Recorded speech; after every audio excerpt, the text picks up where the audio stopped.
Hey guys, कैसे हैं आप। आज है 25 फरवरी, टाइम हो रहा है 7:10। आपके सामने बीटीसी का चार्ट ओपन है। यह चार्ट आप 15 मिनट के टाइम फ्रेम पर देख रहे हैं और इस 15 मिनट के टाइम फ्रेम पर दोस्तों आपको यहाँ पर एक अच्छा खासा एक रेजिस्टेंस देखने को मिल रहा है, जो कि है 66,337 पर। और जैसा कि आपको मालूम है कि जब आप लंबे टाइम फ्रेम पर देखते हैं तो फिर मार्केट अपने रेजिस्टेंस हो चाहे सपोर्ट हो दोनों को ही रिस्पेक्ट देता है। ठीक है, तो हम यहाँ पर मान के चल रहे हैं कि भाई ये जो कैंडल है इस वाले रेजिस्टेंस को ब्रेकआउट नहीं दे पाएगा। ठीक है, एंड देन यहाँ पर पॉसिबिलिटीज़ यहाँ पर ज़्यादा है कि यहाँ पर कुछ इस तरह की एक रिजेक्टेड कैंडल बने यहाँ पर। तो चलिए आइए पहले हम 5 मिनट के टाइम फ्रेम पर चलते हैं, क्योंकि ट्रेडिंग तो हमें 5 मिनट के टाइम फ्रेम पर ही करनी होती है।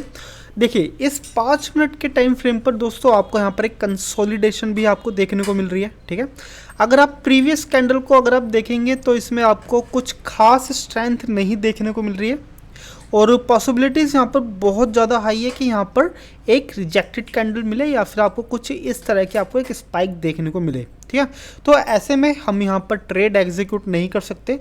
ऐसे में हमें सिर्फ यहाँ पर इंतज़ार करना चाहिए कि या तो ये कैंडल इसको ब्रेकआउट दे दे या फिर यहाँ पर एक अच्छा खासा एक रिजेक्शन कैंडल यहाँ पर बने, फिर उसके बाद यहाँ पर दूसरी बार मार्केट इसको क्रॉस करे तो हम यहाँ पर एक ट्रेडिंग सेटअप बना सकते हैं।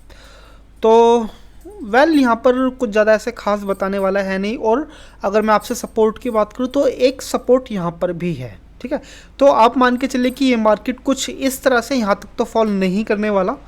तो चलिए आइए यहाँ पर हम इसको थोड़ा सा शिफ्ट कर देते हैं और यहाँ पर एक अच्छा खासा यहाँ पर एक सपोर्ट काम कर रहा है। देखो आप चाहो तो यहाँ पर आप एक ट्रेड एग्जीक्यूट कर सकते हो, लेकिन यहाँ पर सबसे बड़ी प्रॉब्लम ये है कि भाई आपको यहाँ पर मान के चलना पड़ेगा कि यहाँ पर एक स्पाइक देखने को मिल सकती है। और दूसरा सिनेरियो ये है कि भाई यहाँ पर कोई स्पाइक देखने को ना भी मिले और कुछ इसी तरह की एक स्ट्रॉन्ग कैंडल भी क्लोजिंग दे दे। लेकिन ऐसे में मैं आपसे बार बार कहता हूँ कि भाई कभी भी रेजिस्टेंस पर बाय मत करो। ठीक है, काफ़ी ज़्यादा रिस्की होता है यहाँ पर बाइंग करना। तो चलिए दोस्तों, यहाँ पर जब भी कोई एक अच्छा खासा ट्रेडिंग सेटअप बनता है और अगर ये देखो ये कैंडल अगर मारीबुजू में क्लोजिंग देती है तो हम यहाँ पर नेक्स्ट कैंडल के लिए हमारे लिए और भी मुसीबत बढ़ जाएगी। ठीक है, तो ऐसे में हम यहाँ पर कैंडल की रीटेस्ट का इंतज़ार करेंगे। रीटेस्ट का मतलब होता है कि जब दूसरी कैंडल शुरू हो तो थोड़ा सा डिप करे, एक स्पाइक बनाए, फिर ऊपर की तरफ जाए और अपने प्रीवियस कैंडल को ब्रेक डाउन दे दे। ठीक है, तो ऐसे में हम यहाँ पर एक ट्रेड एग्जीक्यूट कर सकते हैं। तो चलिए ओके, तो मैं आपसे मिलता हूँ कुछ देर बाद। ठीक है, ट्रेडिंग सेटअप पे मिलते हैं आपसे अब। तो हे दोस्तों, चलो यहाँ पर एक सेल की तरफ से एक ट्रेड एग्जीक्यूट करते हैं और एसएल यहाँ पर जस्ट छोटा सा ही रहने वाला है। जस्ट इसी कैंडल के स्पाइक पर यहाँ पर एसएल होने वाला है। और देखो मैंने यहाँ पर ट्रेड एग्जीक्यूट करा क्यों है, सिंपल सा रीज़न है, मैं यहाँ पर बाइंग की तरफ मैं यहाँ पर जाने वाला था, लेकिन इसकी प्रीवियस कैंडल को आप देखोगे तो इससे साफ पता चलता है कि भाई यहाँ पर बायर्स इतने ज़्यादा इंटरेस्टेड नहीं थे। ठीक है, क्योंकि आप इसकी स्पाइक देखोगे, उसकी बॉडी देखोगे तो इससे आपको साफ साफ इंडिकेट होता है।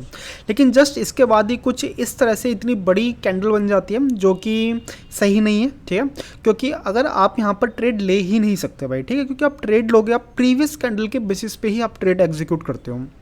तो इस कैंडल के बाद तो फिर आपके पास कोई मौका ही नहीं था कि भाई आप बाइंग की तरफ ट्रेड लो या फिर आप सेल की तरफ ट्रेड लो। ठीक है, लेकिन जैसे ही यहाँ पर ये कैंडल कंप्लीट हुई है और इस कैंडल ने अपनी प्रीवियस कैंडल को यहाँ पर ब्रेक डाउन दिया, इसी वजह से मैंने यहाँ पर ये ट्रेड एग्जीक्यूट करा है।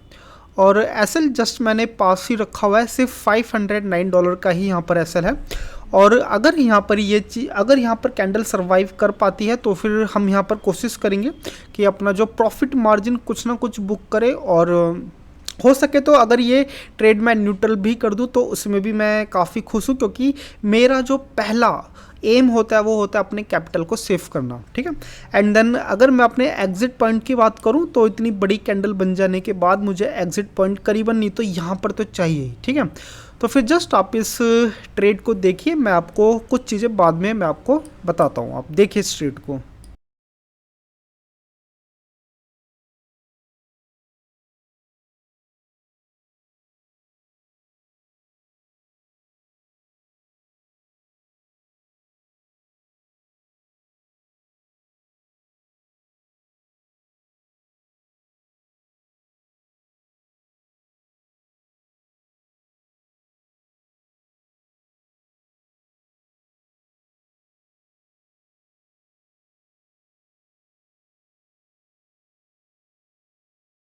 तो ये दोस्तों यहाँ पर ये कैंडल अपने आप को रिटेस्ट कर चुकी है और एक अच्छी खासी स्पाइक बना करके नीचे की तरफ जा रही है। और यहाँ पर मैं नहीं चाहता कि भाई मैं यहाँ पर अब यहाँ पर मैं अपने इस ट्रेड को पूरी तरह से मैं न्यूट्रल कर चुका हूँ। ठीक है, देखो चीज़ें क्या है, ये कैंडल अपने आप को रिटेस्ट कर चुकी है कि स्पाइक बना करके प्रीवियस कैंडल को यहाँ पर ब्रेकआउट दे चुकी है।